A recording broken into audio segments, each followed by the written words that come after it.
Ayan po. So before is owned by Dr. Dalabas, the neurologist of Davao City.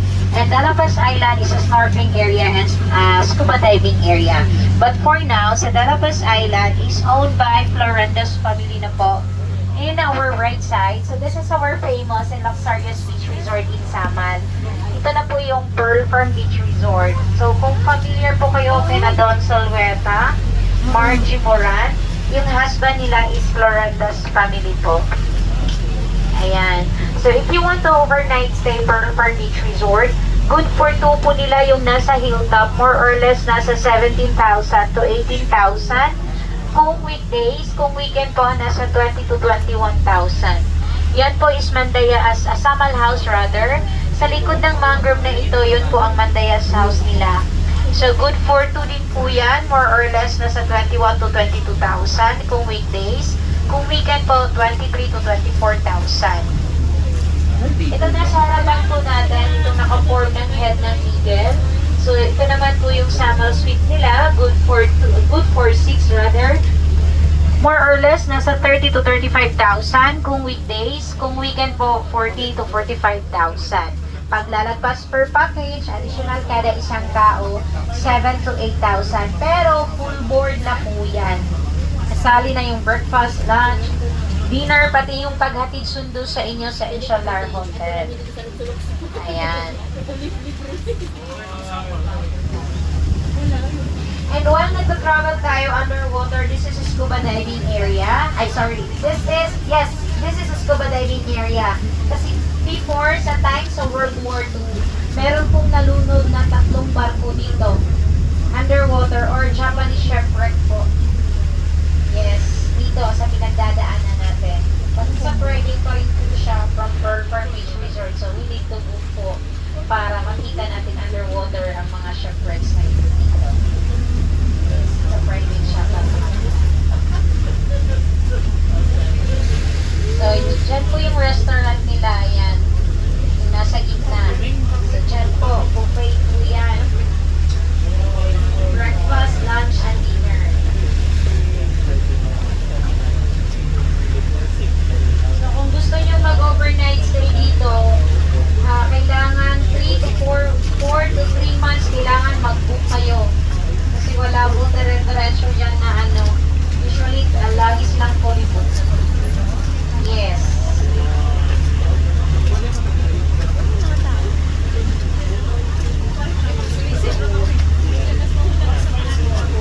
Okay, dito na naman ulit tayo sa ating left side. Itong malaking island na dito. Ito po ay Malipano Island. Same owner pa rin po ng Pearl Farm Beach Resort and Dalabas Island. Florendo's family pa rin po ang may-ari ng Malipano Island. So at the same time, pwede rin po kayong mag-overnight stay dito. Meron din po mga villa dito sa Malipano Island. Ang per villa naman ng Malipano Island is good for 8. More or less, nasa 80 to 85,000 kung weekdays.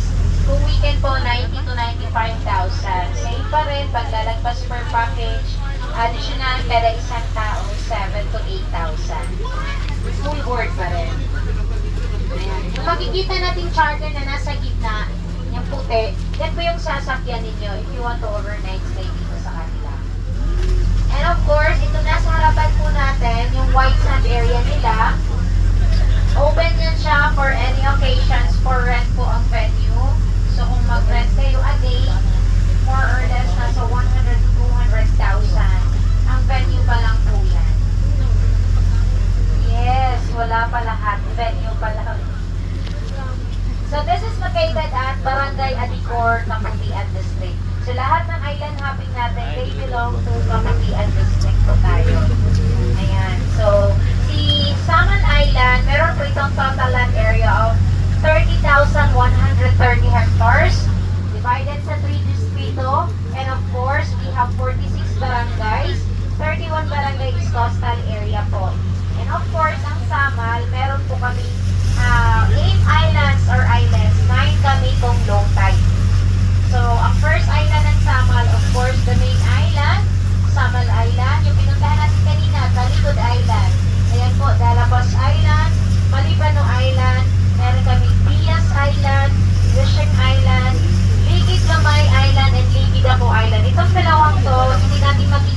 sa ating island hopping ngayon kasi nasa Babak District po ito, doon naman sa kabilang dulo. So, ang isang isla nito, yun po yung Buena Vista Island. Kung ma-search po ninyo, yun po yung pwede ninyong i-rent yung buong isla. More or less, nasa 200,000 overnight stay. Sa inyo ang isla for overnight. Ayan. So, yung ika-siyam namin, yun po si Vanishing Island. Still in Babak area pa rin po yun. Yun po yung Lulubog daw. Okay, so another sightseeing tayo. Itong kubo dito sa ating right side, yung may sky blue. Ayan, blue, brown. Yan po, yung may kubo dyan. Yan naman po, isa sa tourist spot dito sa Samal. Yan po yung Giant Clam Sanctuary. Yes, or mga taklubo. More than 3,000 individual clams po ang meron dyan. 6 kinds of clams. The biggest clams is Sa may kubo, clams. About 1.5 meter na po kalaki. Yes, pwede na mapasok. Clam Sanctuary. Optional siya kasi meron pong entrance dyan na 300 each if you want to do snorkeling inside. Ayan. So, yung makikita natin mga boys na dyan, lahat po nasa loob niyan, mga clams na po yan. Okay. So, joint project po yan ng Davao State College together with the LGU of Samar and of course, Barangay Alicor. 4 studies lang po ang lahat. So, hindi talaga sila pwedeng kunin, kainin at ibenta. Kasi kung mahuli kayo, meron po yung penalty na 500,000 to 2 million or imprisonment of 12 years to 20 years. Depende kung paano po siya kinuha. Ayan. So, si clams po, they survive to sunlight para mabuhay, para din po silang halaman. And of course, si clams po, hindi na nila kailangan ng babae or lalaki para magdami. Nagsasarili sila. Oh, sana all. Yes. Ayan. So, dito po sa ating left side, another sightseeing tayo ng isang isla namin. So, ito po yung Bias Island. So, si Bias Island, before, sa times of World War II, ginawa po itong kampo ng mga Hapon. So, dito nila nilalagay yung mga weapons nila before sa World War II. Kaya doon sa gitna doon, sa mismong looban yan, meron po malaking bilog doon na ginawa na siyang picture area ng mga turista. Pero ang ibig sabihin talaga doon, yung malaking bilog, doon po nila nilalagay yung malaking canyon before. Ayan. Pero wala nang mga weapons dyan sa taas, mga bakas na po na iwan. And of course, view po. Makikita ninyo yung kabilaan. Si Bias Island, isang snorkeling area and scuba diving area din po siya.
Dula, siguro dula anak.